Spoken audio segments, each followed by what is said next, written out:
నా పేరు షరీఫా బి.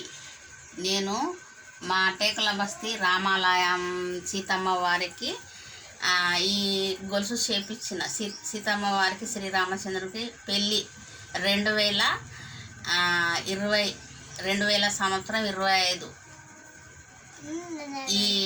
ఈ సీతమ్మ వారి కళ్యాణానికి అమ్మవారికి నేను ఈ గొలుసు చేపించిన.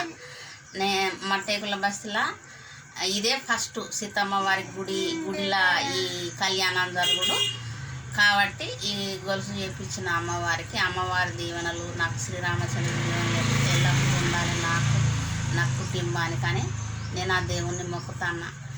మీరందరూ కూడా ఆ దేవుణ్ణి మొక్కి మీరందరూ కూడా ఆ కళ్యాణానికి రాండి. హ్యాపీ శ్రీరామనవమి. అందరికీ హ్యాపీ శ్రీరామనవమి శుభాకాంక్షలు.